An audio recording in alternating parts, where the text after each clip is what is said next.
ជំរាបសួរពុកម៉ែបងប្អូនត្រូវការទិញបាយដំណើបទុរេនអត់រសជាតិឆ្ងាញ់ណាស់ពុកម៉ែបងប្អូនហើយមួយចានតូចនេះមួយចានតែ20000ទេបើចានធំវិញមានសាច់ទុរេនហើយនិងសង់ខ្យាទៀត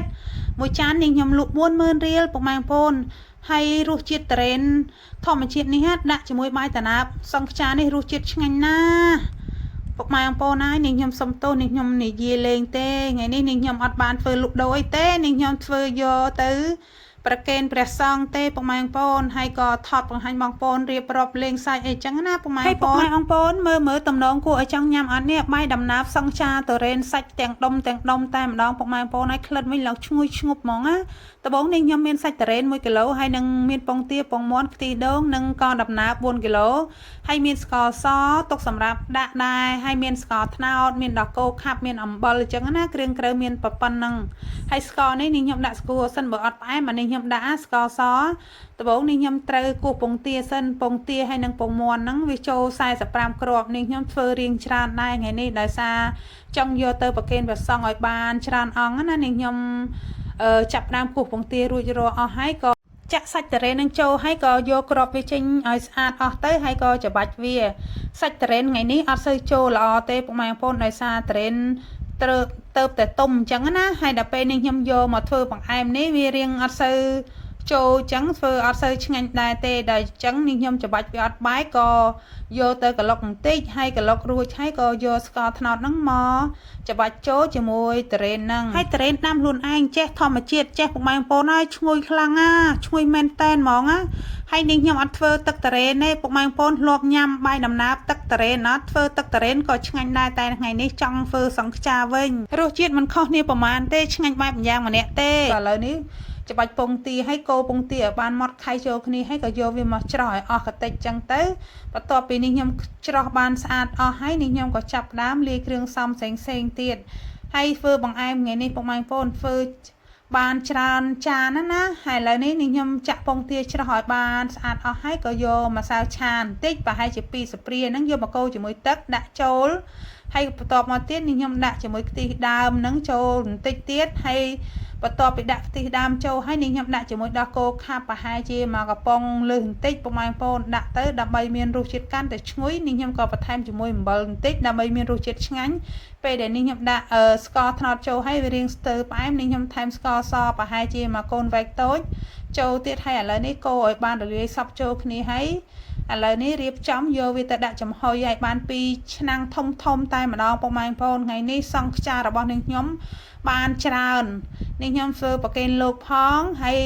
ធ្វើសម្រាប់ចែកបងប្អូនញ៉ាំផងអញ្ចឹងហើយទុរេនតិចបើមិនធ្វើអញ្ចឹងចែកបងប្អូនអត់គ្រប់ទេអញ្ចឹងហើយឥឡូវនេះខ្ញុំក៏ចាប់ដើមដាក់ចំហុយសង្ខ្យាចោលហើយក៏មកចាប់ដើមធ្វើ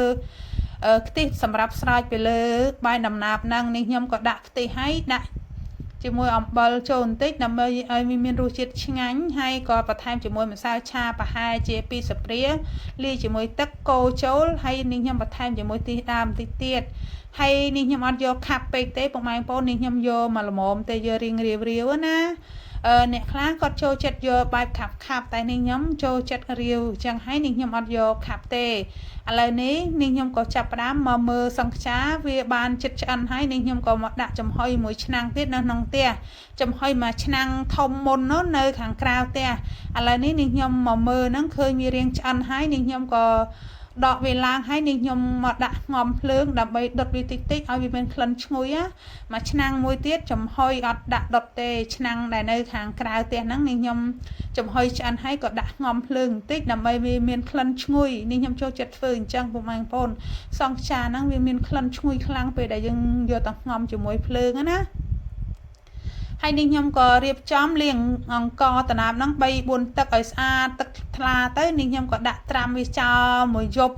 នេះខ្ញុំចាប់ផ្ដើមត្រាំប្រហែលជាម៉ោង1យប់ណាហើយព្រឹកឡើងហ្នឹងនេះខ្ញុំងើបតាំងពីព្រលឹមលាងអង្ករលាងឲ្យស្អាតអស់ទៅហើយក៏យកអង្ករហ្នឹងមកដាក់ចំហុយ3ឆ្នាំងពុកម៉ែបងប្អូនអង្ករ4គីឡូហ្នឹងពេលដែលយើងត្រាំរីកទៅរៀងច្រើនដែរចំហុយ3ដងណាឥឡូវនេះខ្ញុំចាប់ដើមចំហុយលើកទី1ដាក់ឆ្នាំងចំហុយនៅក្នុងផ្ទះ ហើយចំហុយលើកទី2នោះនេះខ្ញុំចំហុយនៅខាងក្រោយផ្ទះនេះនៅសល់2កញ្ច្រែងនឹងទៀតពុកម៉ែបងប្អូន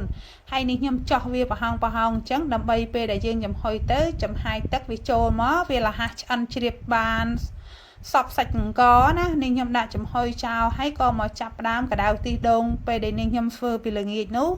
ឥឡូវយើងដាក់កដៅមកពុះទៅរួចជាការស្រេចនេះខ្ញុំមកបើកបាយតាណាបមើលឃើញវារៀងចិត្តឆ្អិនហើយនេះខ្ញុំក៏ប្រោះទឹកបន្តិចដោយសារសាច់អង្ករហ្នឹងវានៅរៀងស្រួយណាប្រោះទឹកបន្តិចហើយដាក់ងំចោលប្រហែលជា10-20នាទីអីទៀតទៅបានឆ្អិនហើយបើសង់ខ្យាវិញចំហុយតាំងពីយប់ទុកណាពុកម៉ែបងប្អូនចំណាយពេលចំហុយសង់ខ្យាហ្នឹងចូល2ម៉ោងណាឥឡូវនេះឆ្អិនរួចរាល់អស់ហើយតាំងពីបាយតាណាបតាំងពីសង់ខ្យាអីឆ្អិនអស់ហើយនេះហើយនាងខ្ញុំក៏ដាំបាយមួយឆ្នាំងដែរដើម្បីយកទៅរាប់បាតជាមួយអ្នកម្ដាយក្មេកថ្ងៃនេះអ្នកម្ដាយក្មេកក៏ទៅបងថ្លៃក៏ទៅដែរទៅវត្ត3នាក់ថ្ងៃនេះហ่าពុកម៉ែបងប្អូនឥឡូវនេះនាងខ្ញុំក៏រៀបចំដួសបាយដំណើបហ្នឹងដាក់ក្នុងកតោដើម្បីយកទៅប្រគេនព្រះសង្ឃ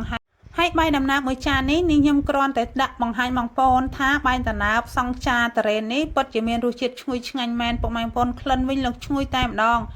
នាងខ្ញុំមកពុកម៉ែបងប្អូនឲ្យបើឲ្យទិញតរ៉េនញ៉ាំប្រហែលជាគ្មានលុយទិញទេតែនេះប្អូនឲ្យមកអញ្ចឹងញ៉ាំខ្លួនឯងផងយកទៅប្រគេនព្រះសង្ឃផងហើយក៏ចែកបងប្អូនញ៉ាំអញ្ចឹងណាឲ្យបានគ្រប់គ្នាទៅហើយក៏ឲ្យបានដល់ឪពុករបស់នាងខ្ញុំដែរហើយថ្ងៃនេះនាងខ្ញុំទៅវត្តភ្នំយោងនាងខ្ញុំបានទៅធ្វើបុណ្យធ្វើទាននៅហ្នឹងអញ្ចឹងហើយថ្ងៃនេះនាងខ្ញុំក៏សូមជូនបុណ្យជូនកុសលដល់ពុកម៉ែបងប្អូនទាំងអស់គ្នាតែងតែតាមដានទស្សនាវីដេអូរបស់នាងខ្ញុំតាំងពីដើមរហូតដល់ចប់សូមឲ្យពុកម៉ែបងប្អូនជួបតែសេចក្តីសុខសេចក្តីចម្រើននៅក្នុងក្រុមគ្រួសារប្រាថ្នាអ្វីសូមឲ្យបានសម្រេចដោយបំណងផងទៅចុះសូមពុកម៉ែបងប្អូនសាធុដើម្បីទទួលបុណ្យកុសលនេះទាំងអស់គ្នា